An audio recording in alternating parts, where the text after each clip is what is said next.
تالار اصلا خوشحال میکند. اکنون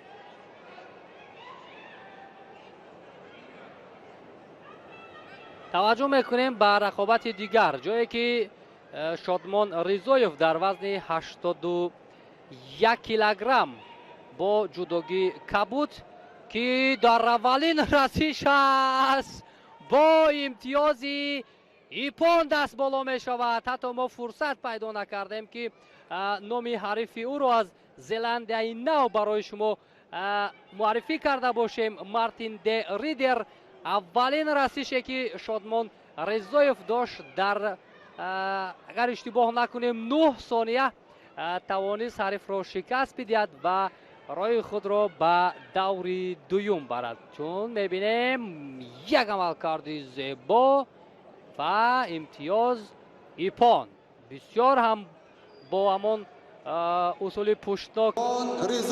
شادمان ریزایف با جداگی کبود از تاجیکستان است و اسکر گربکوف از کشور بحرین با جداگی سفید هنرنمایی میکند. مرحله دومی وزن 81 کیلوگرم که هنوز در دقیقه های اول گربکوف چگونه فعال است و میخواهد با اصول بوغی کردن شادمان را تسلیم کند، اما پهلوان ما تا کنون تسلیم شدنی نیست، ولی این نوبت اکنون لط دادن دست را میخواهد با کار برد. بسیار هم موقعیت خطرناک است برای شادمان ریزایف.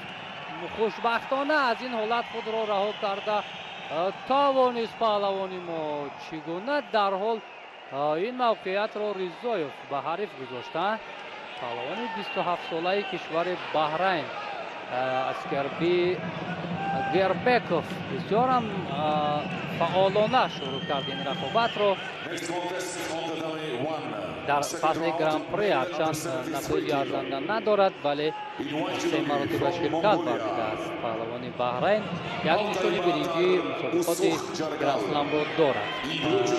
در مرحله اول شادمان ریزایف نماینده زلندیای نو را شکست داد، اما اسکربی باشد نماینده ایرلند را تسلیم کرد. بسیار هم برای شادمان معلوم است که رقیبی پرقوت و رقیبی خیلی سرسخت است و اینجا موقعیت برای گربکوف خیلی خوب بود، خوشبختانه پرتاب کردن نتوانست.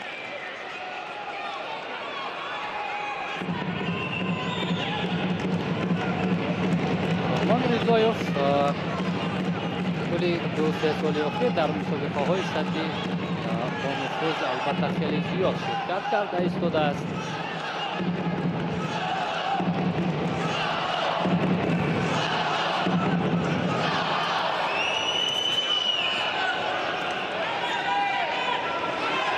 توجه شادمان در حالت پرتری است اینجا، ولی نه.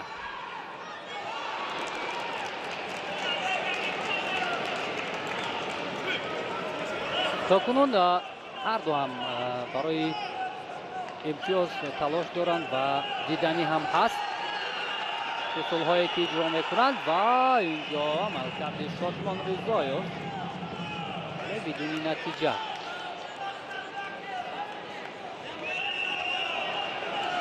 واقعا هم بسیار پسندی آور است حالت ها که شاید همون آرزوهای 10 ساله ها، 20 ساله ها، 100 ساله ها حتی که تاجیکستان آرزو میکردن که این مسابقه در کشور ما برگزار شود و امتیاز وزری را اینجا گربکوف و دست میارد با یک عملکرد که داشت و برای شادمان این حالت اکنون بسیار هم تأسف آور است.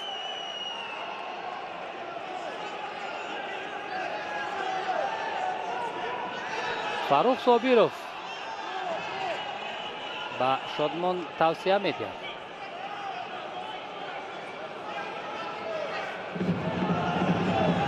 اکنون شادمان باید تلاش کند که امتیازی از دست رفته را جبران نماید، ولی گربکوف بسیار فعال است.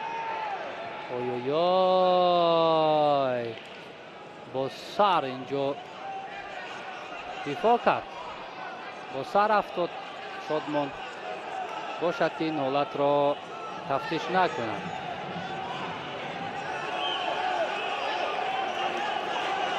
کمی از زانوی خود گمانم لط برداشته است گربکوف.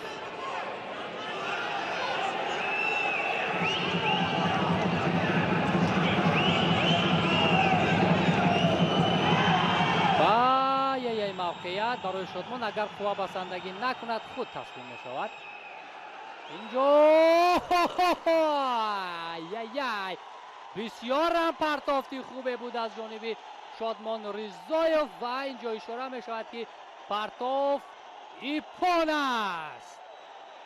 بالاخره حرکت های خیلی خوبی شادمان رضایف امتیازی از دست رفته را جبران کرد و حتی امتیازی ایپان را به دست آورد. خرسندی مخلصان واقعا هم حد و کنار ندارد. البته دستگیری مخلصان به پهلوانان ما روحیه دیگر میبخشند و اینجا شادمان رضایف توانست که راه خود را به دور سوم هموار کند. بسیار هم واقعا حرکت جالب داشت شادمان رضایف. هنرنمایش در اول آنقدر خوب نبود ولی انا همین پرتافتش که پشناکی بود در سطح عالی اجرا شد. ببینیم انا همین حالت واقعا هم قابل قبول و قابل خرسندی مخلصان گردید.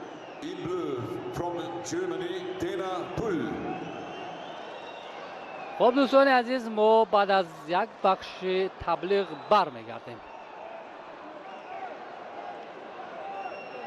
منده هم هست که بیروز با مرحله بعدی گذشت و ما متوجه میشویم با رقابت دیگر، جایی که شادمان رضایف پهلوان تاجیکستانی با نماینده کشور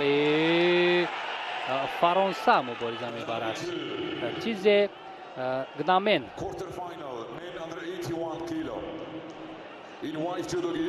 خوب شادمان رضایف جدوگی کبود دارد و گنامن با جدوگی سفید است از کشور فرانسه. پهلوان 23 ساله که خیلی هم یک از جهتی قوا دارم یک پهلوان با تجربه است. اما شادمان هم یک اصولهای خیلی خوب را استفاده میکند و اینجا کم فعال است. گنامن تیزه، بله، به خاطر گریختن از همان حمله رقیب کم فعال بودن. اینجا شیدای اول را مس به پهلوان فرانسه میدیاند و موقعیت برای شادمان خیلی خوب بود ولی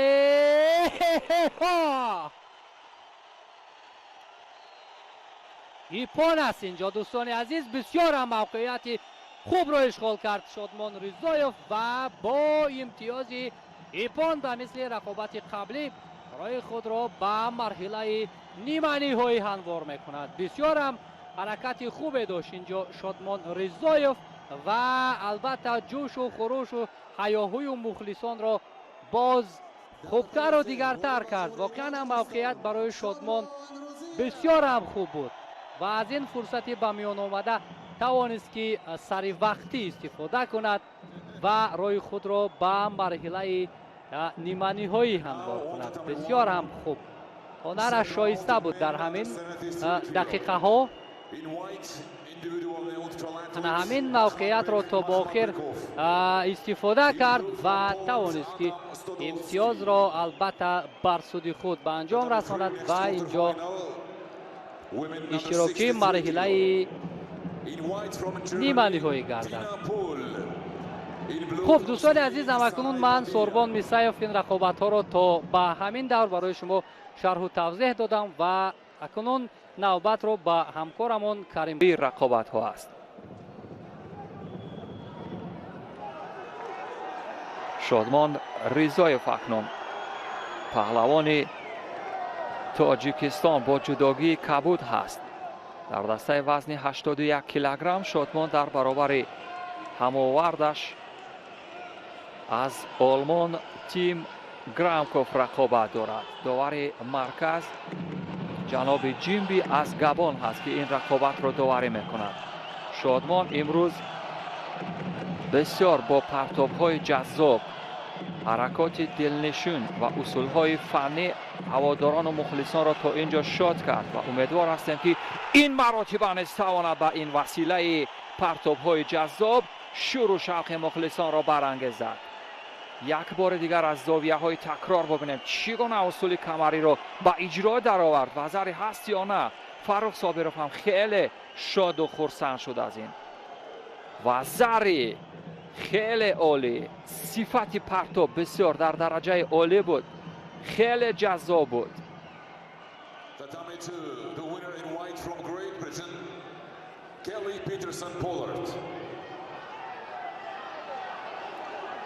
Peterson goes to the semi-final.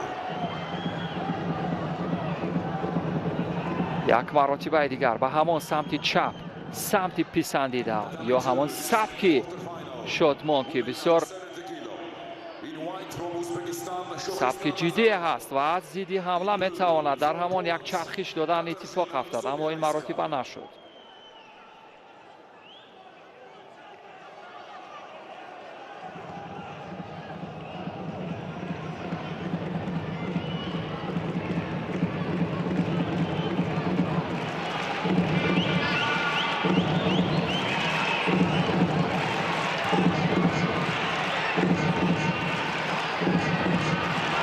یک مرتبه دیگر موقعیت خوبی قپیدن شادمان، یک بار دیگر همان روشی جذاب و دیدنی سمت چپ، اصولهای پرتابی سراپای شادمان در حال اتفاق افتیدن بود. شاید در مورد شیدو جناب جنبی قضاوت میکند یا نظر دیگری دارد. ببینیم چی نظری هست.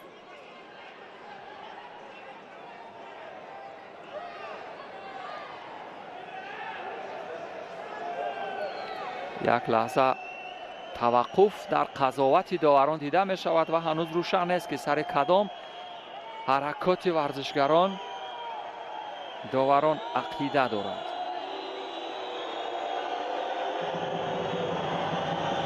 اگر دفاع با سر باشد، نه دفاع خوشبختانه با سر نبود، چون در نوارهای سوز کرده شده هم اگرچه نبود ولی از همان لحظه دیده بودیم. ولی شادمان باید بسیار با احتیاط باشد در این رقابت، چون که در عین اجرای بسیاری از همان اصولهای اوچیمت او سرش را تا جای به بالای تتمی میماند. اما خوشبختانه تا اینجا این اتفاق نافتاد و همین 2 دقیقه دیگر که فرصت هست همین رو باید با هر نوعی که شود با وسیله وقت کشی هم که باشد و یک تمای نگه دیگر، اگرچه وقت کشی هم تواند بکند شادمان، پس سود بخش باشد، چون که یک وزری علاقه دارد با این وزری در مرحله نهایی خواهد بود، یعنی در فینال رقابت های گران پری.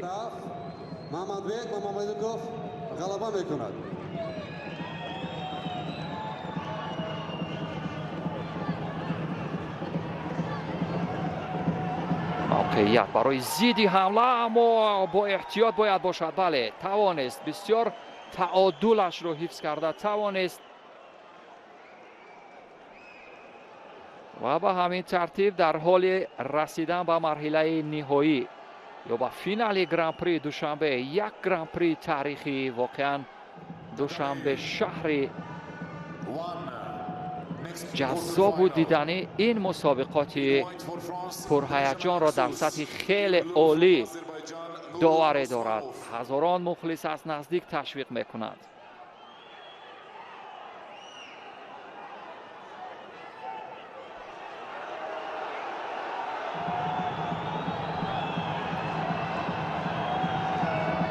شادمان در مرحله نیمه نهایی خیلی خوش درخشید، خیلی موقعیت خوب دارد و امیدوار هستیم که تواند باز هم هواداران و علاقمندان جودوی تاجیک را خوشحالتر کند. 25 ثانیه دیگر فرصت برای رسیدن شادمان به مرحله فینالی یا نهایی رقابت‌های گرند پری دوشنبه در سال 2023.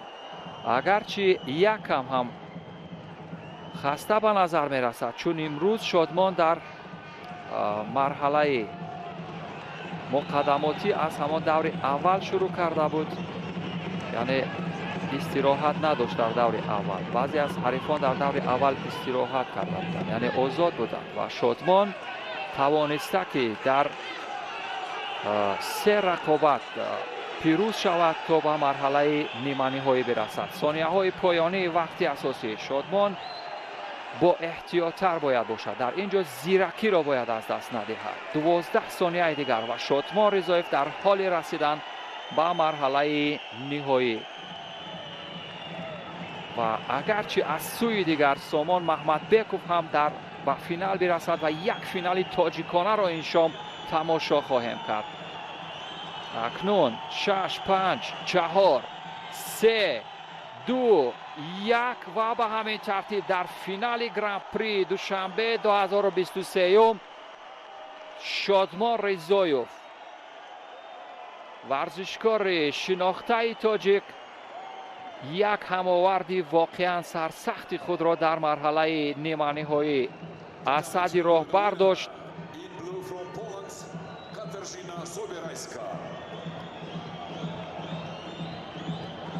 بله، شادمان رضایف طبع هواداران و علاقمندان جودوی تاجیک را خیلی خوشنود کرد و این پیروزی تاریخی برای شادمان رضایف مبارک باشد و امیدوار هستیم که در فینال 2 ورزشگر تاجیک را میبینیم و یک فینال تاجیکانه که مخلصان و هواداران علاقمندان جودو از آن خوشحال تر خواهند شد. پرتاب‌های سراپا به این وسیله خیلی جذاب و دیدنی صورت گرفتند. ببینید که چگونه جذابیت گوشتین جودو را شادمان رضایف به نمایش گذاشت و به همین ترتیب شادمان رضایف به مرحله نهایی رقابت ها رفت. From Croatia, Ivan Oberan.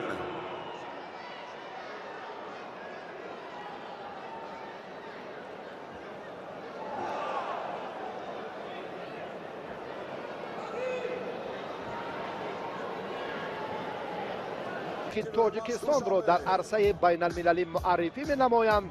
امروز در مسابقات گرند پری به هم می آیند.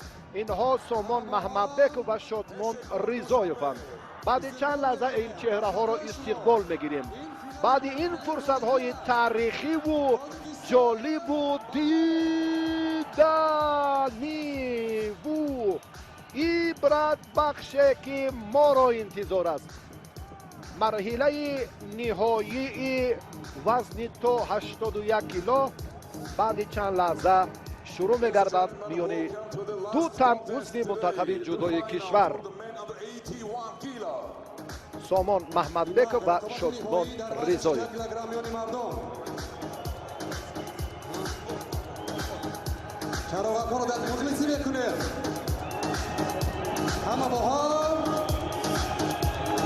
سامان محمدبکوف این مرحله را چگونه پشت سر کرد؟ در 3 دور ظفر یافت. شادمان رضایف یک دور دیگر را بیشتر نسبت به حریفش انجام داد، یعنی در 4 مبارزه ظفر یافت و با این مرحله راحت خود را پیدا کرد. و بیاید این لحظه کنون یک جایه 2 چهره را استقبال میگیریم.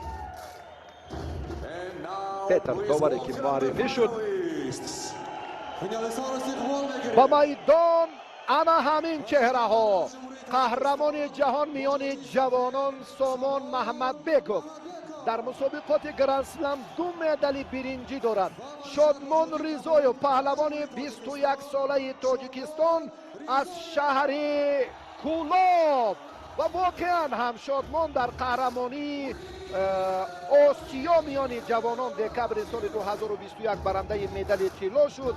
شادمان در مسابقات قهرمانی آسیا باز هم میان بزرگسالان هم برنده مدال نقره گردید و در بازی های اوی اوی اوی در بازی های کشورهای اسلامی سال 2022 برنده مدال برنجی شده بود. 17 رقابت سطحی با نفوذ دارد که نسبت به سلمان محمدبکوف کمتر است. خیلی جوان غیور، قوی اراده و امروز هم بسیار حریفان رو در یک سطحی بلند کسبی همان اصولها را خوب استفاده کرد و دچار ناکامی نمود. محمدبکوف نیز همچنین هر دو فرزندی تاجیکستانند، هر دو هم برای پرافشانی پرچم مهان تلاش میکنند و افتخار مردم تاجیکستانند. به هر دو بخت و اقبال و ظفر آرزومندیم. مخلصان هم اینجا با یک جهان صمیمیت انا همان جالبیت میدان را، زیبایی جدا را باوری دارم که مخلصی خواهند کرد. شادمان رضایف اکنون آگاهانیده شد.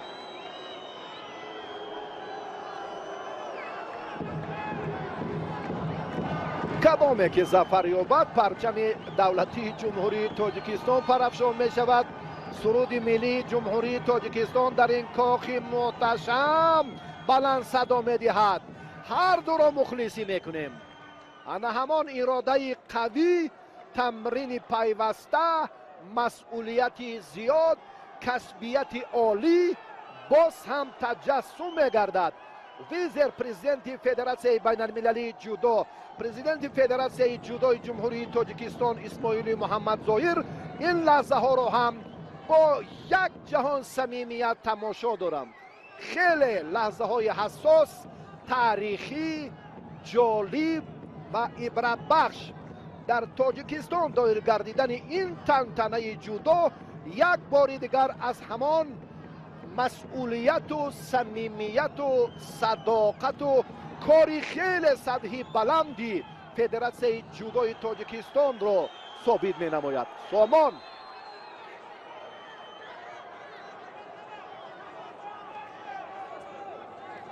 در روند مبارزه شادمان الان آنقدر جالبیت نیست.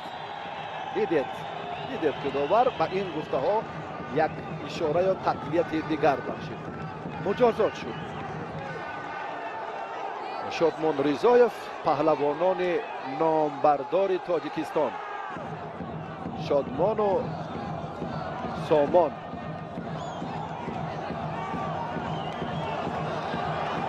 هر دو هم عبرت دیگرانند. هر دو هم در عرصه جهانی یک موقع و نفوذ علاهیده دارند. هر دو هم امروز راه طی نمودهشان افتخارمندانه بود. با حریفان پرقوت خود نیرو سنجیدن، با زحمت‌های زیاد دست بالا گردیدن و به این مرحله راه یافت توانستند. احسنشان میگوییم.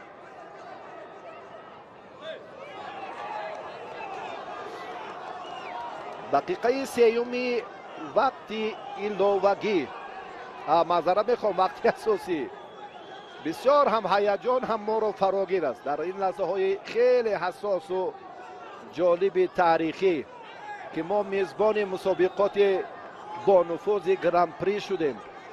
ما نمایندگان بیش از 40 کشور دنیا را دوام یک هفته با مهمان نوازی خود و با عزت و اکرام و احترام خاصه تاجیکانه و با فرهنگ بلند تاجیکانه مهمان نوازی کردیم و استقبال گرفتیم که در هر یک قدم مهمانان از این بسیار هم سرفرازی میکردند.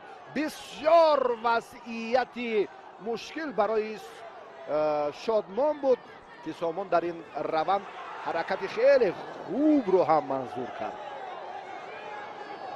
قوه ها برابرم، کسبیت ها هم خیلی خوب به نظر می رسند از هر دو جانب. اما کوشش سامان اندکه در اجرای یک حرکت افضلی خود را نشان داد. شادمان تلاش میکند. سامان در روند مبارزه اکنون در این لحظه های هیجان آوری آخرین دقیقه آخرین شادمان اکنون داور بر روند مبارزه هر دو پهلوان هم توجه الهیده دارند. مخلصان هم ببینن هم آرامن، هم هیجان یک گروه مکمله که طبل می نوازند، تنتنه گوشتنی جودو را شهامت می دهند و ما افتخار از این دو چهره میکنیم. هر کی آب از دم شمشیر خورد نوشش بود. هر کی در این مقاومتی مرحله نهایی وزن 81 کیلو که در تاریخ باری اول از ظفر یابد حلالش بود. پرچم دولتی جمهوری تاجیکستان پرافشان می شود و ما صاحب مدال طلا و نقره در وزن 81 کیلو در روز دوم هستیم. آیا ها ها ها ها ها. با سلسله شیداها با همان مجازات سیوم شادمان رضایف از مدال طلا محروم گردید و سامان محمد بیکوف عضو منتخب جودوی تاجیکستان در این دور ظفر یافت. دست فشاری کنید، صمیمیت خاصه هر دو. بله بله هم صداقت و وطنداری و محبت و رفیقی و اتفاقی و انا همین همه در میدان تجسم پره خود را پیدا کرد. اینجا راه کامگاری و شرفمندی ملت است، راه پرافشانی پرچم دولتی جمهوری تاجیکستان است که جوانان ما ابرمردان گشتن جودای میهن به مرحله نهایی آمدند. سامان محمد بیکوف و شادمان رضایف. بسیار هم صحیفه جالب، بسیار هم رقابتی حساس و تاریخی رو ما یک جای تماشا کردیم و مبارک باشد هم مدال طلا و هم مدال نقره اولین مسابقات گراند پری دوشنبه 2023 و تمام مردم جمهوری تاجیکستان و آن افرادی که با یک جهان صمیمیت این لحظه ما را همراهی کردند و این سبقت تاریخی و جالب و عبرت بخش را تماشا کردند. احسن و آفرین.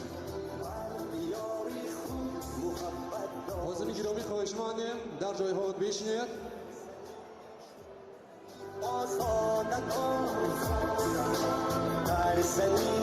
Dushanbe Grand Prix gold medalist representing Tajikistan, Somon Makhmadbekov. Dushanbe Grand Prix silver medalist representing Tajikistan, Sodmon Rizoev.